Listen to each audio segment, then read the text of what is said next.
Hi, my name is Sophie Jaquish, and I am the Bay Section Secretary Treasurer. And today I am going to be talking a bit about technological resources.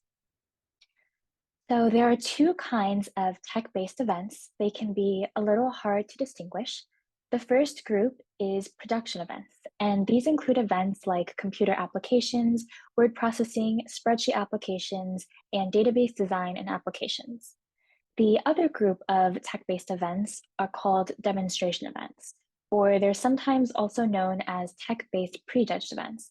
They include events like coding and programming, computer game and simulation programming, website design, etc.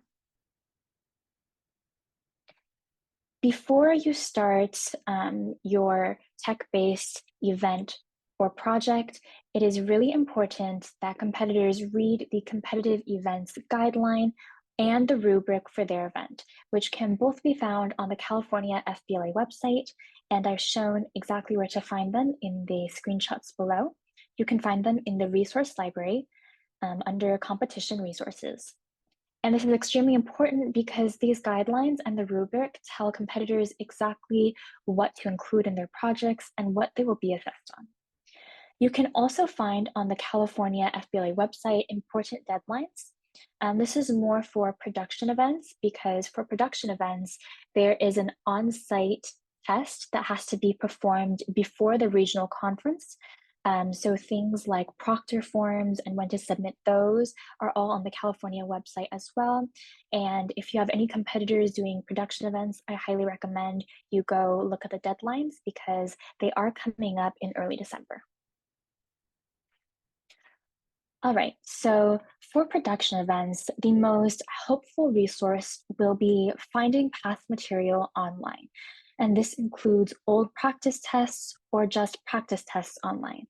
So if you do a quick Google search, a lot of past material will pop up, and you can find a lot of past SLC tests from various different states online, and different teachers and advisors will actually post their own material online as well for anybody to use.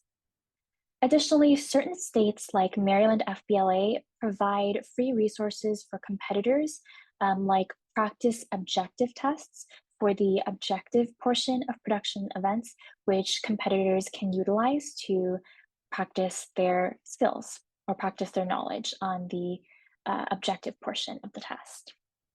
This year, National FBLA has also provided some practice tests through FBLA Connect. So this just started this year, and an FBLA Connect account is required to access these materials.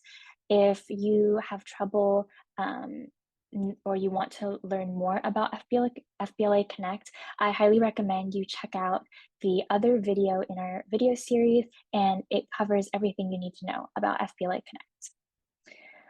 For the more practical application portion of the production event or the demonstration portion of the test, YouTube tutorials are very helpful for competitors who have never had to use the skills being tested before. There are a lot of great tutorials for beginners on how to use Excel or how to search and find things in databases. Kind of building off of that, textbooks are also a great way to learn how to utilize those skills. All production events, the practical portions are tested through Microsoft Office. And Microsoft Office actually has their own series of textbooks called Microsoft Office. And they're kind of like an instruction manual or a user guide. And it goes through in very good detail how to use each part of the Microsoft Office application. So it goes through different skills that you can utilize on Excel, and it goes through how to use Microsoft Access, which is the database program that production competitors are tested on. So those are a great resource as well. And of course, Quizlet is a staple for studying vocabulary that competitors will need to know when taking the test. For demonstration events, a background in coding and programming would be very helpful for the actual tech-based part of the event.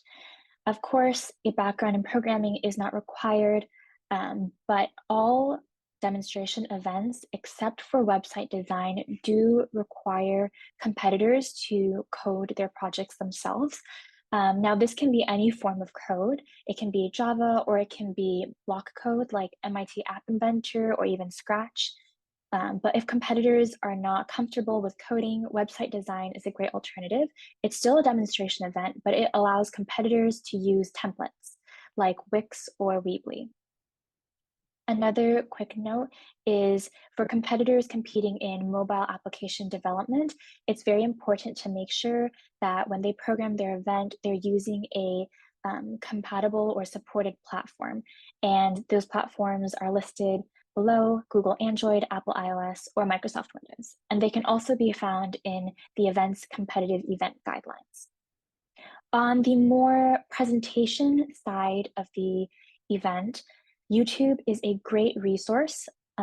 It's very helpful if you search up past winners in your event, people who have qualified for NLC or even placed at NLC, and just to gauge what they did, how they ordered their presentations, etc. And there's a lot you can learn from the past winners online.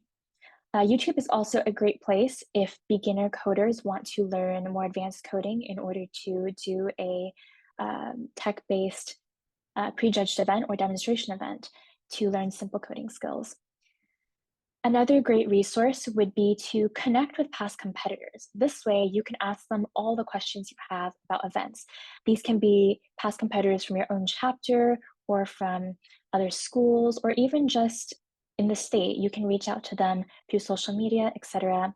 And it'd be a great way to learn a personal experience from someone who has maybe even placed at NLC. And they could give a lot of guidance if you're able to form a connection with a past competitor. I hope this presentation was helpful. If you have any questions, please don't hesitate to reach out to me through my email, which is on the screen right now. Thank you for listening, and I wish all the best to the competitors competing in any tech-based event this year.